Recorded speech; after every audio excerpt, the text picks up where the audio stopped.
you feeling right now? I mean, how are you really feeling? Take a moment and just check in with yourself. So many of us, whatever level, position, background we're in, are riding on an emotional roller coaster as we watch the events of our climate and ecological crises unfold. Awareness is raising, the urgency remains, and the realities of change can be maddeningly slow. This ride can take us through moments of deep grief and despair, joy, celebration, inspiration, overwhelm, fatigue, anger, and outrage. And we may be surprised at our courage and fortitude, and may want to curl up and hide away for a few days, weeks, or months. Now notice what your attitude is towards all of these feelings. Do you judge yourself for being too down, negative? Do you find yourself wishing you could be more positive and upbeat? Do you find yourself getting whiplash on the hope and despair binary? Well, it's time to blow that binary up altogether and replace it with something altogether more authentic and grounded and emotionally intelligent when it comes to leadership, when it comes to change. And it starts with our own experience, our abilities to, as the Sufi poet Rumi says, welcome all of the guests into the guest house, whether it's sadness, despair, hope, anxiety, inspiration. It turns out that doing that is a much more effective way of leading than turning into the hope police. We've been holding on for so long to outdated beliefs about how we approach change, that it's up to us to keep people and ourselves feeling upbeat, hopeful all the time, or that we have to bring others along to join the movement. As it turns out, that flies in the face of everything we know about resilience and the conditions for deep, lasting, transformative change. What if it's not up to us to keep ourselves and others hopeful and bought in, but rather more about how we hold space for ourselves and each other, and giving us permission to be human? A shorthand for replacing this hope and despair binary is what I call the 3 A's: anxiety, ambivalence, and aspiration. What makes us anxious, what pulls us in directions, the ambivalence, and where our aspiration lies. Our ability to bring compassion for these 3 A's, for our experience and for others, is the X factor. I want you to imagine for a moment that all of the messy, complicated feelings, experiences you may have are actually sources of your strength and capacity as a leader. Imagine that your job is existential change management, that surfing the tides of change, the ups and downs, the targets, the goals, the challenges comes with the territory. And imagine that your ability to name this, have compassion for that territory, is a core competency for leadership today and in the future. Leadership today is very different from what we thought it was in previous times. Today, leadership requires bringing our full humanity to the table. It may be uncomfortable, awkward, or weird, but in actuality, showing our true selves is where the real resilience lies. I invite you to consider how you can bring this into your day-to-day, in the meetings, the conversations, the interactions that await you. How can you show up as a convener versus only a cheerleader? What we need now are more guides, the ability to hold space for our own and each other's complicated reactions, experiences, points of view, triggers. And that involves listening and learning to what our anxieties, ambivalence, and aspirations have to tell us. It means putting to rest the hope police and instead stepping into something altogether more profound, real, hopeful, and inspiring. And that is the real work of change.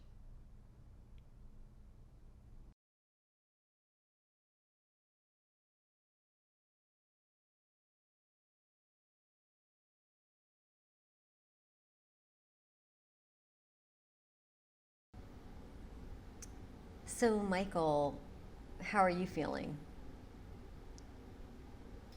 Excited about the conversation, Renee. Ambivalent about the situation we find ourselves in. I think on the one hand, there are so many truly interesting and complex environmental challenges we're faced with, and I find those overwhelming. I find it hard to get my head around from what needs to get done, how to get it done. But at the same time, I find myself very grounded and very excited working for the organization I work for, because I really believe that the team I get to work with, the broader organization, is ultimately an organization that might make a difference and might help us to find some of the answers to these broader challenges. And I would say I'm a little anxious as well, because I just don't know whether we are going to do it fast enough and whether we find the right solution. So ambivalent with a little bit of an anxiety. Okay. Can you give us a sense of what your world is like? What are you overseeing? Yeah. So I lead an amazing team here at Google that is responsible for all these workplace programs that make working at Google so interesting. Our Food at Work program, our global events team, transportation, health and performance, as well as the sustainability team and program for RUS, real estate and workplace services. And what I think is so interesting is that these different programs all have to do with well-being, health, performance, and now sustainability as well. And I think for the context of our conversations today, what I find is that no matter what you're involved with these days, sustainability plays a role. And I think in our world, we have that opportunity, and I think a responsibility as well, to really to think through how can we use our environment as a working lab, one, to make our own environment more sustainable, and then two, share our learnings, the good, the bad, and the ugly, with the broader world.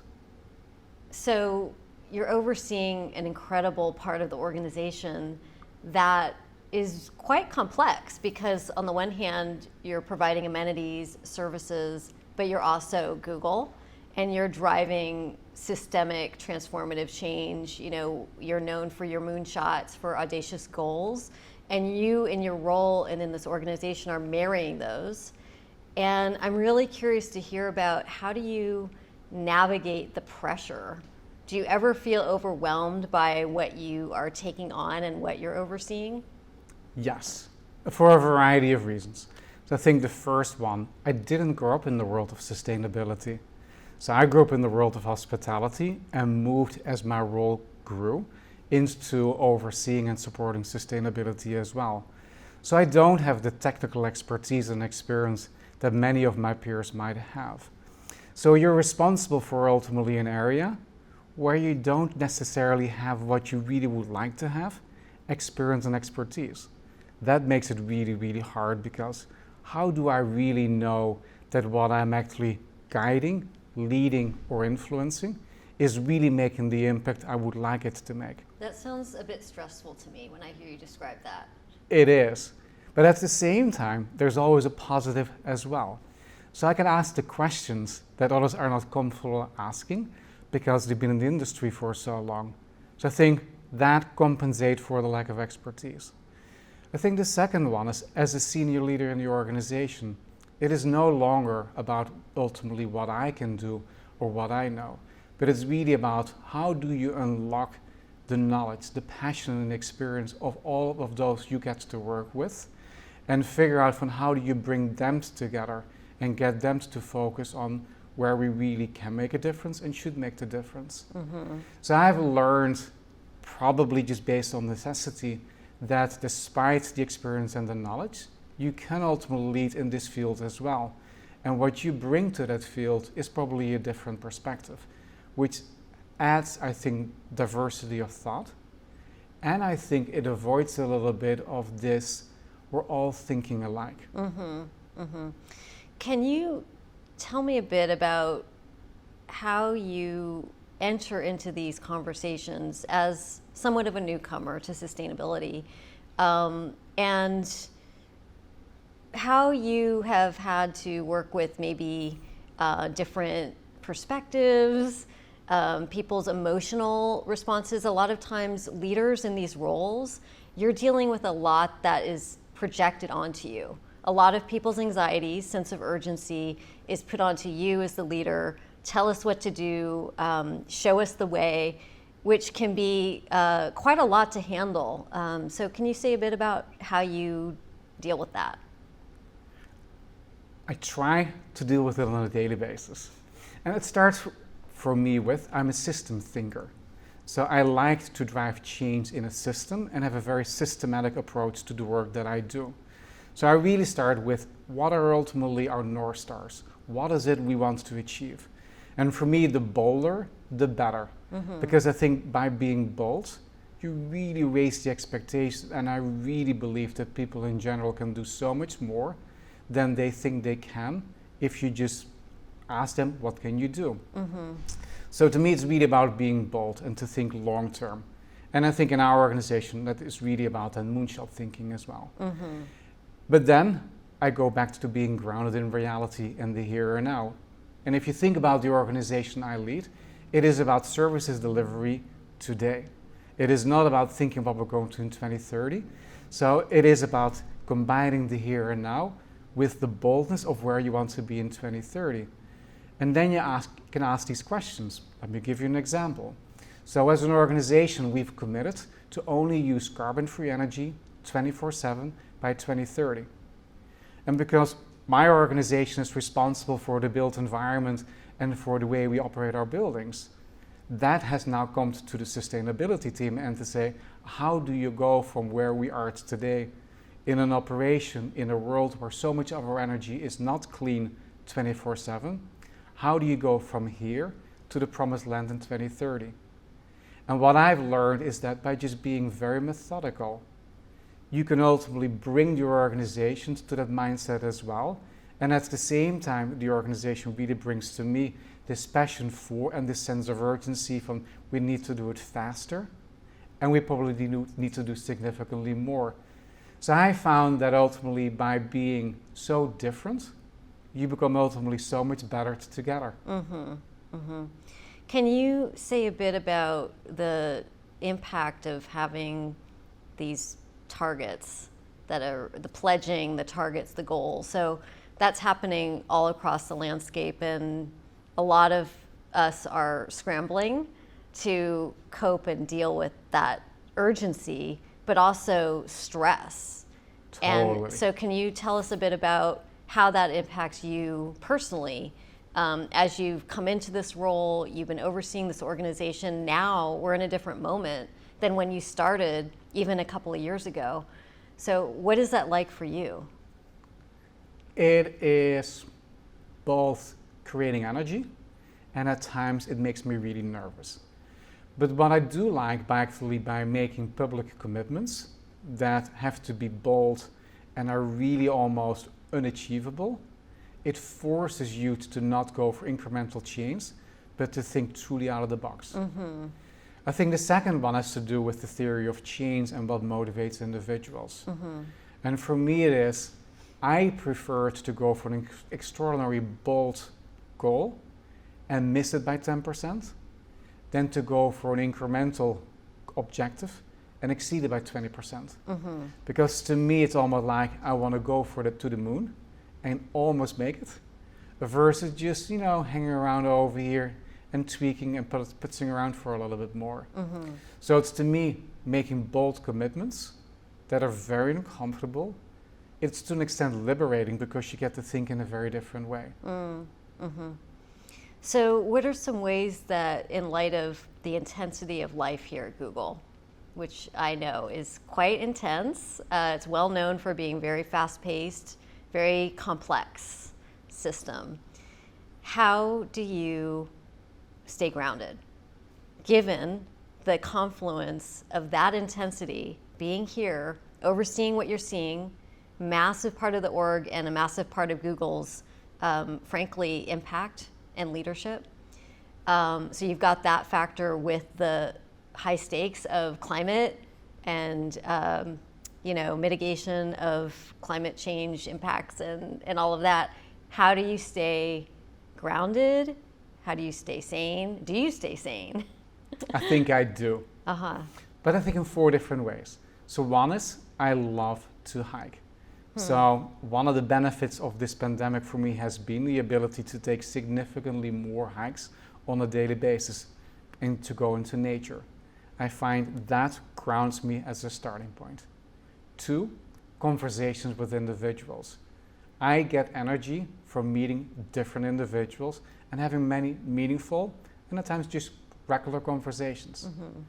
The third one, travel and getting myself in different environments has been harder, I would say, over the last 18 months, but things are starting to open up. And fourthly, family. It's, one of the things that I've really come to appreciate over the last 18 months, just being much closer and much more frequently at home. So those 4 elements in different combinations over the weeks truly ground me in what I do on a regular basis. So Michiel, there's this tendency in the space to ricochet between hope and despair. And as leaders, we put a lot of pressure on ourselves to be hopeful. And you do strike me actually as quite a hopeful person. Can you share a bit with us? What are times when maybe you're not feeling as hopeful, when you might have other feelings come up for you in the nature of this work? Yeah. So maybe as a starting point, Renee, I would consider myself a pragmatic optimist. So not necessarily member of the hope police or the cheerleading squad. I do believe that the challenges are real. They're very, very overwhelming. And for sure, I don't have all the answers. And there are days where I'm just thinking, one, it's not enough. We're not making clear progress. We don't have all the answers. And then you have these days where it's just so in your face. Like last year during the clear and very present wildfires. Makes it so real, and then you think wow, we're not doing enough. Another one is that I get triggered, we all get triggered by stories and how people show up. I don't believe that the world is truly on fire, despite what I just said about the wildfires. So when people show up, is that everything needs to stop, or we need to do everything just around sustainability, that triggers me as well. And I have to figure out but how can I harness that energy into ultimately a group of individuals that can work on where you can truly make an impact.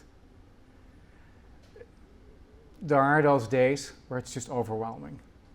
But as a leader, I have to check that aspect of me at the door. And while I have to be authentic and really have to be Michiel at work, you have to consider as well the impact that you make on how you show up on others. So it is be your authentic self at work, but with full consideration of how you ultimately bring others along and how you help others to be at their best concurrently. All right, thank you.